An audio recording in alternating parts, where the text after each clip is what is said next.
नमस्कार, मैं हूं आपके साथ संजय सिन्हा। आप देख रहे हैं खास बात इंडिया। आप सभी का बहुत बहुत स्वागत। कहते हैं पूछता है जब कोई इस दुनिया में मोहब्बत है कहां, पूछता है जब कोई इस दुनिया में मोहब्बत है कहां, मुस्कुरा देता हूं और याद आ जाती है मां।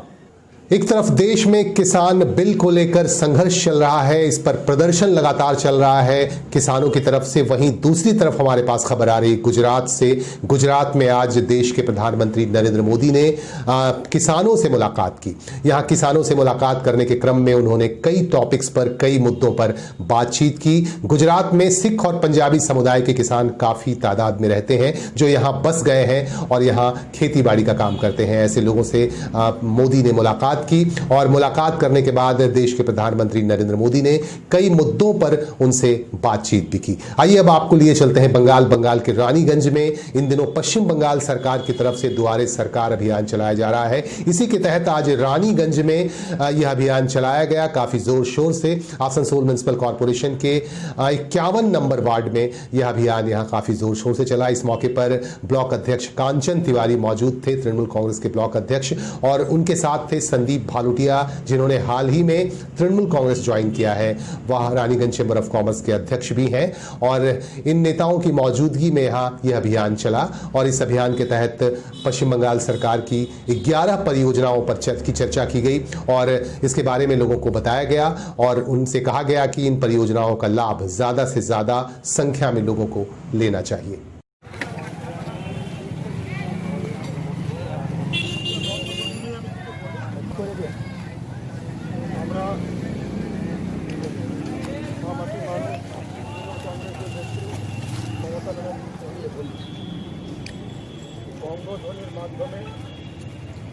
বন্দ্যোপাধ্যায়ের নির্দেশে যে পশ্চিমবাংলার বিভিন্ন জায়গায় যে বঙ্গধ্বনি যাত্রা আমরা করছি, আজকে রানীগঞ্জ ব্লক তৃণমূল কংগ্রেসের পক্ষ থেকে কাঞ্চন তিওয়ারি আমাদের প্রেসিডেন্ট এবং বিভিন্ন সিনিয়র লিডার এখানে উপস্থিত আছেন। তাদের নেতৃত্বে 91 নম্বর ওয়ার্ডে আজকে বঙ্গধ্বনি যাত্রার শুভ সূচনা হচ্ছে।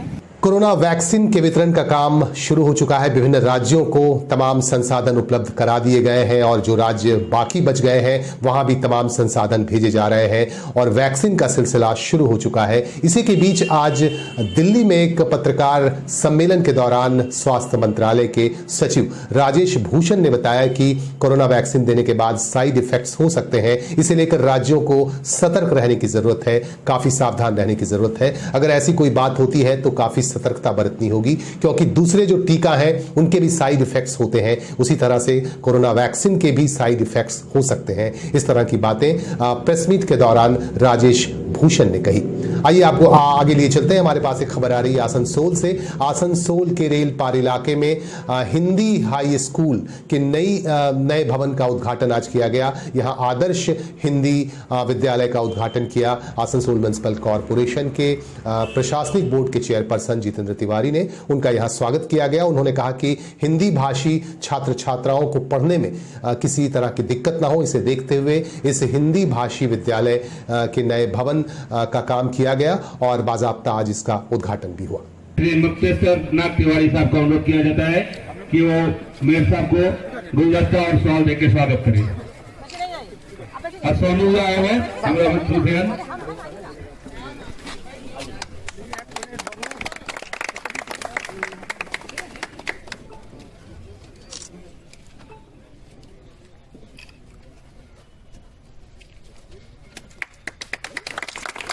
नमस्कार। स्कूल के प्रधानाध्यापक साहब और भी जो लोग हैं मंच के सामने आप जो लोग हैं, सारे लोगों को बहुत बहुत बधाई। इस आसनसोल का ये जो इलाका है, रेल पार का इलाका है, यहाँ के हिंदी भाषी लोगों के आवेग का प्रतीक है। बहुत से लोग युवा से वृद्ध हो गए, बहुत से लोग हम लोगों को छोड़कर चल बसे इसी सपने के साथ कि आदर्श विद्यालय का अपना कोई भवन हो। और यहाँ के लोगों की इच्छा को ध्यान में रखते हुए इस विद्यालय के लिए जो जमीन का आवंटन का मामला है वो भी नगर निगम की ओर से किया गया और ये जो बिल्डिंग बनाने का काम है ये भी आसनसोल नगर निगम की ओर से किया गया। मुझे उम्मीद है कि इस विद्यालय के भवन को छात्र छात्राओं के देने के साथ साथ जो छात्र छात्राएं इस विद्यालय में पढ़ते हैं उनको तो जो सुविधा मिलेगी वो मिलेगी ही। इसके साथ साथ इस रेल पार इलाके के बहुत से लोगों का जो आवेग इसके साथ जुड़ा हुआ था उनको भी कहीं ना कहीं मन में शांति मिलेगी। दिल्ली से उपचुनाव आयुक्त सुदीप जैन पश्चिम बंगाल पहुंच रहे हैं 3 दिवसीय दौरे पर। आपको बता दूं कि पश्चिम बंगाल में विधानसभा चुनाव काफी नजदीक आता जा रहा है। इसे देखते हुए प्रशासनिक तैयारी काफी जोर शोर से की जा रही है। इसी के बीच सुदीप जैन जो उपचुनाव आयुक्त हैं वह पश्चिम बंगाल पहुंच रहे हैं। यहां पहुंचकर वह विभिन्न जिले में जाएंगे और विभिन्न जिले के जिलाधिकारियों से, जिलाधीशों से बातचीत करेंगे, प्रशासनिक अधिकारियों से बातचीत करेंगे और चुनाव की तैयारियों का जायजा लेंगे कि प्रशासन कितना मुस्तैद है और चुनाव की तैयारियों का जायजा लेते हुए वह यह फैसला करेंगे कि अब जो है चुनाव के दौरान किस तरह की सावधानी बरती जाए। इस तरह की रिपोर्ट वह देंगे मुख्य चुनाव आयुक्त को। सुदीप जैन पहुंचने वाले हैं 3 दिवसीय दौरे पर पश्चिम बंगाल और यहां पहुंचकर वह लोगों से मुलाकात करेंगे, विभिन्न प्रशासनिक अधिकारियों से मिलेंगे और चुनाव के तैयारियों का जायजा भी लेंगे। आपको बता दूं एक और खबर हमारे पास आ रही है, यह बहुत ही अहम खबर है कि पश्चिम बंगाल में चुनाव को देखते हुए तृणमूल कांग्रेस की तरफ से सक्रियता बढ़ा दी गई है। तृणमूल कांग्रेस की सुप्रीमो ममता बनर्जी की तरफ से जो है लगातार कोशिशें की जा रही हैं जनता को अपनी तरफ खींचने की और तमाम परियोजनाओं की जानकारी देने की कोशिशें की जा रही हैं। इसी के बीच उन्हें झटके पर झटके भी लग रहे हैं, लेकिन इसके बावजूद भी ममता बनर्जी लगातार काम कर रही हैं। आज जलपाईगुड़ी और कूच बिहार इलाके में उन्होंने कई परियोजनाओं का उद्घाटन किया। यहां एक कॉलेज के नए कैंपस का उद्घाटन उन्होंने किया। इसके अलावा 2 फायर स्टेशन का उद्घाटन किया गया और इस दौरान मुख्यमंत्री ममता बनर्जी के साथ उनके कई जो है सहयोगी भी मौजूद थे और उन तमाम सहयोगियों की मौजूदगी में ममता बनर्जी ने यहां इन परियोजनाओं का उद्घाटन किया और बागियों को तमाम जो बागी नेता हैं पार्टी के, तृणमूल कांग्रेस के बागी नेताओं पर भी निशाना साधते हुए उन्होंने कहा कि इसका कोई फर्क नहीं पड़ेगा, चाहे जितने भी लोग चले जाएं, लेकिन तृणमूल कांग्रेस मजबूती के साथ बंगाल में रहेगी और तृणमूल कांग्रेस की सरकार बनेगी। इस तरह की बातें ममता बनर्जी ने अपने सभाओं में कही। वह कूच बिहार और आसपास के इलाकों में भ्रमण कर रही थी। यहां जाकर वह लोगों से मिली और इसके बाद वह यहां के मंदिर में भी गई। यहां के मंदिर में जाकर वह पुजारी से मिली और जो है प्रार्थना भी की। और जिस तरह से मुसीबत पर मुसीबत आ रही है पार्टी में, शायद यही वजह है कि वह मंदिर भी पहुंची और मंदिर जाकर ईश्वर से उन्होंने प्रार्थना भी की, आशीर्वाद भी लिया।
आसनसोल में आसनसोल म्युनिसिपल कॉरपोरेशन के प्रशासनिक बोर्ड के चेयरपर्सन जितेंद्र तिवारी ने बगावती रुख अख्तियार कर लिया है राज्य सरकार को लेकर। उन्होंने आरोप लगाया है राज्य के मंत्री फिरहाद हाकिम पर, शहरी विकास मंत्री फिरहाद हाकिम पर उन्होंने आरोप लगाया कि किस तरह से उनकी वजह से जो है आसनसोल शहर के लिए केंद्र सरकार से जो राशि आनी थी विकास के लिए वह राशि रुक गई, नहीं आ पाई। स्मार्ट सिटी बनाने के लिए जो राशि आनी थी वह नहीं आ पाई। इस तरह का गंभीर आरोप आरोप उन्होंने लगाया और इसी के बीच उनका बगावती रुख साफ दिख रहा है। और इसी के बीच लेकिन उन्होंने जो कई सारे प्रोजेक्ट्स के उद्घाटन का काम भी किया, लगातार कर रहे हैं। आज भी वह आसनसोल के कई इलाकों में गए। आसनसोल के रेलपार इलाके में उन्होंने एक विद्यालय के नए भवन का उद्घाटन भी किया, हमने आपको दिखाया। इसके बाद जितेंद्र तिवारी ने यहां लाइब्रेरी का उद्घाटन भी किया। यहां तरी मोहल्ला एक इलाका है, इस इलाके में एक लाइब्रेरी का उद्घाटन भी किया। इस मौके पर यहां के स्थानीय पार्षद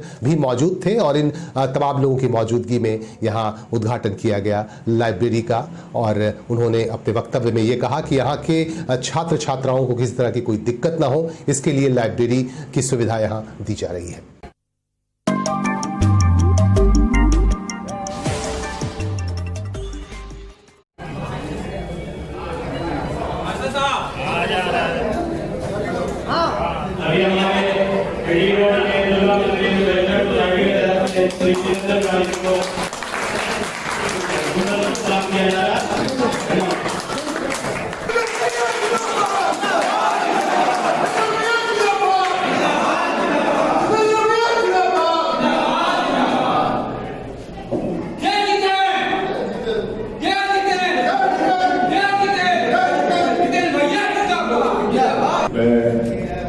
कमेटी के सारे लोगों को बधाई देता हूँ।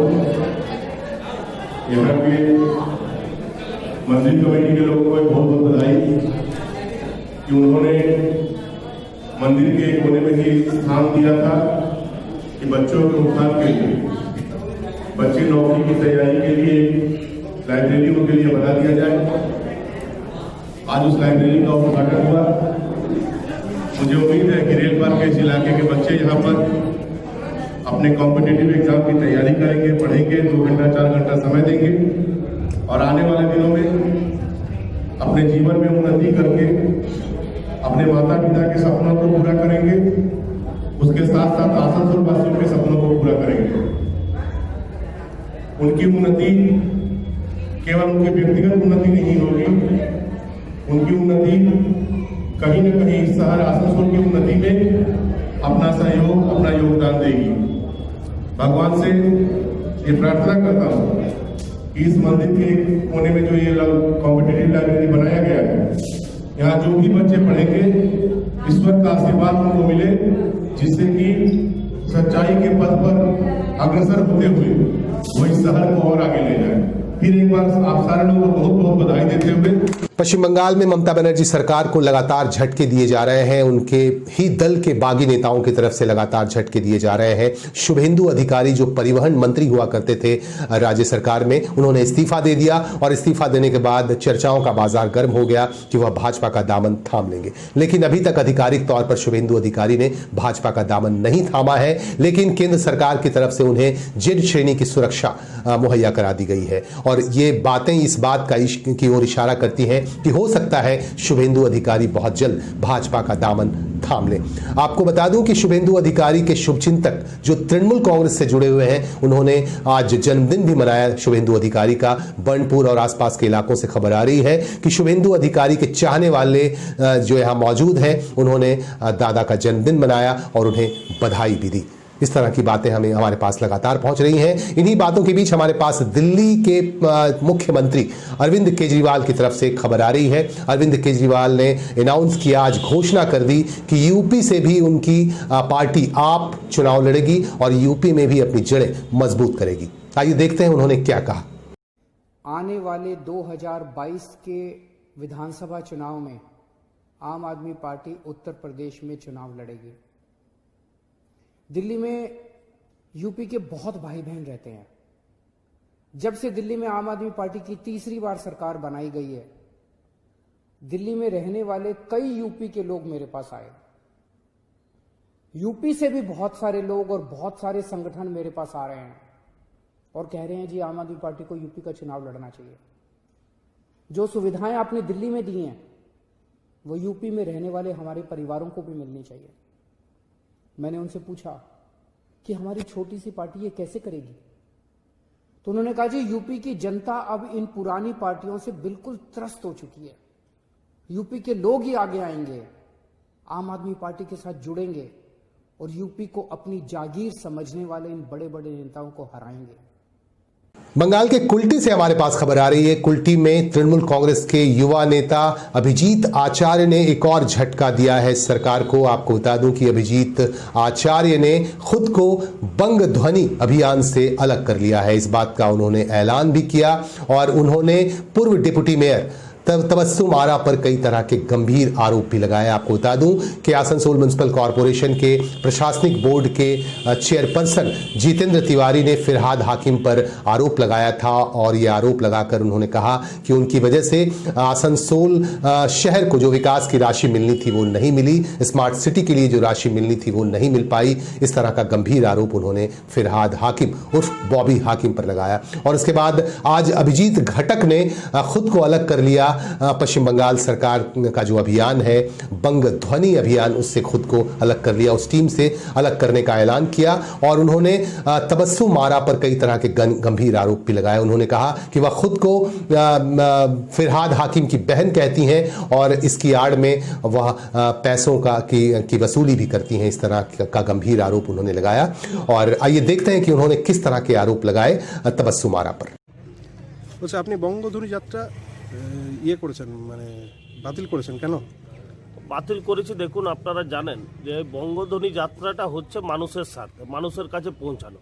কিন্তু আমাদের কুলটিতে এমন একজন আছে, আমাদের যিনি ডেপুটি মেয়র ছিলেন তবস্সুম আরা, যিনি নিজেকে ফিরহাদ হাকিমের বোন বলে প্রতিষ্ঠিত করেছেন এবং মার্কেট থেকে তোলেন ববি হাকিমের নাম নিয়ে। তো সেই মহিলা যদি টিমে থাকে, সেই টিমের সাথে মানুষের কাছে পৌঁছানো, সেটা আমার মনে হয় যুক্তিযুক্ততা হবে না এবং আমার কোথাও না কোথাও বিবেকে বাঁধছে ওই মহিলার সাথে পদযাত্রা করার, তাই আমি বয়কট করেছি। তো আপনি দায়িত্বে ছিলেন এটার? হ্যাঁ, এটার দায়িত্বে ছিলাম আমি। কোন অঞ্চলে দায়িত্বে? কুলটি বিধানসভা। আচ্ছা, তার মানে কোন কোন অঞ্চলে হচ্ছে না বঙ্গধ্বনি যাত্রা? বঙ্গধ্বনি যাত্রা আমার যে যে যে ডিপার্টমেন্টে ছিল, যে যে জায়গা ছিল, আমি সেখান থেকে নিজেকে সরিয়ে নিয়েছি, কারণ ওই নোংরা মেয়ে ছেলের সাথে আমার বঙ্গধ্বনি যাত্রা করা সম্ভব নয়। জিজ্ঞেস করবেন।